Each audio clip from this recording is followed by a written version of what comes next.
the approvers how to authorize a claim. I'm going to log out as this user here, and I'm going to log in as their approver. So this approver will have had an email about the claim in question that's been submitted.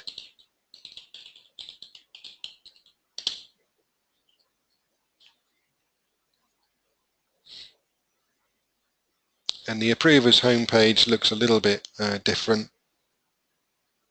It looks like this. It will say ePay Manager at the top. It will also tell you, as I mentioned at the start, if you have substitute approvers relationship set up, it will tell you.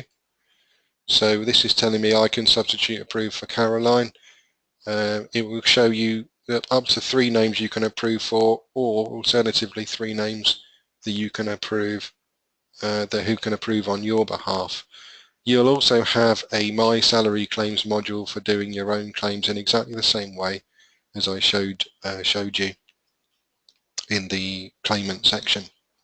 On the right hand side we have an Approve Salary Claims link, which is a key one for yourselves, and there's also an Approve Manager Salary Claims link, which some of you will have if you're involved in that. There are 2 report folders, one for your own claims and one for reporting on your staff. And there's also a module for outstanding registrations. So if you've been sent a registration to approve for one of your team, you will get an email, but you can click on the person's name and then you can either approve it or reject it. If you do reject it, then I guess you would probably put something like this.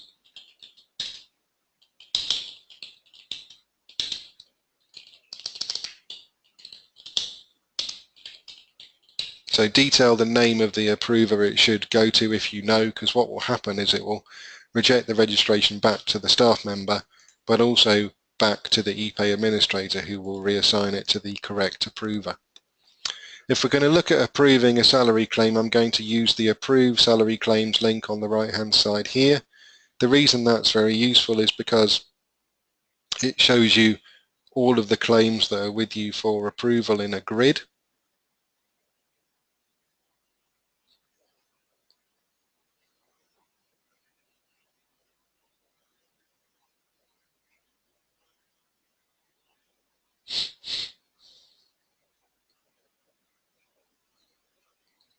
Just wait for that to load.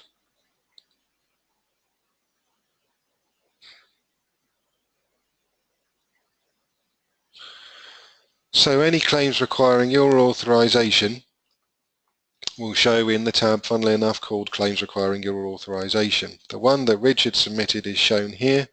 You can see another claim that's been submitted by Lynn, so will have had an email about that too. And what we would do is you would click Review against the claim you want to approve.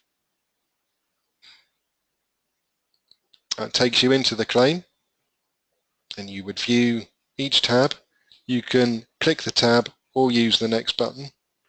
But notice you can't go straight to Terms and Conditions, you do have to view each tab. So I can go in and view any entries I want to view, either by using the View button here or using the Maintain button and scrolling through the dates. So let's just try the Maintain button first. If I go to the 3rd, and I can see the entries from the 3rd of April in a read-only format. Or alternatively, I could click View on the relevant date in that way. Now you don't have to view every entry, you just have to view each tab.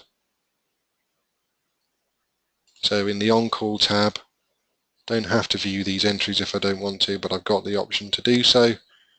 And then you still have to view the Other Allowances tab even if there's no entries in there to confirm you've reviewed the whole claim.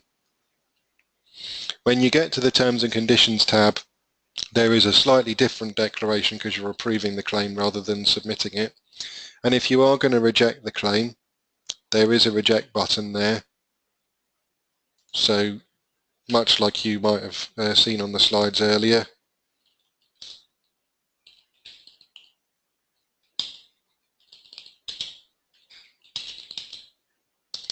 So maybe you know that they put in the wrong number of hours on a particular date, and then click reject claim, and that will send the claim back to them, the whole claim back to them for approval, for amendment and resubmitting, and it also sends them an email. Any rejected claims will also appear in your approval queue so that you know whether they've dealt with it or not, so you can keep chasing them if they don't deal with it. If you're happy to approve the claim, tick the declaration and click approve, and then any warnings the claimant has agreed will also show to you. So if you're not happy with the warnings, or the audit checks as they're called, then you would click cancel and reject the claim. In this case, it's saying, if you remember, the overtime's been claimed by the part-time employee, but we did see that they'd already claimed excess hours up to full-time for that particular week. So in this case, it's actually okay, but you would need to check carefully whether they've claimed excess hours up to full-time for the week they're claiming the overtime for. If they haven't, it's going to need rejecting and amending. So click OK. That approves the claim, sends an email back to the claimant to tell them it's been approved, and it will automatically remove the claim from your queue. So what you can do is, when the deadline is approaching, you can use this grid to go through and clear all your claims down. So once the grid's empty, you know you've cleared what was sat with you, and then you can perhaps check it as the deadline's coming closer. Now, if you're asked to approve claims on behalf of somebody else, then you'll have a claims requiring authorization by others tab. You use it in exactly the same way, but only as and when the manager in question asks you to do so. So in this case, it's Caroline Grant here. If you've got multiple people you substitute for, the drop down becomes active. But basically in this case, if Caroline says, can you approve my team's claims while I'm on holiday, then you could go and do it here, but then you won't get emails for those claims. You can also see an example of a rejected claim there that has been rejected that Nicola hasn't dealt with yet. So that's what I meant when I said rejected claims will stay in the queue until they're dealt with.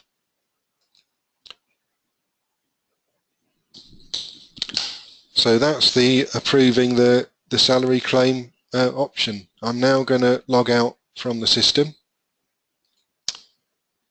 And that is the end of the recorded webinar. Thank you very much for your time, everybody. I hope you found it useful. Have a good day. Goodbye.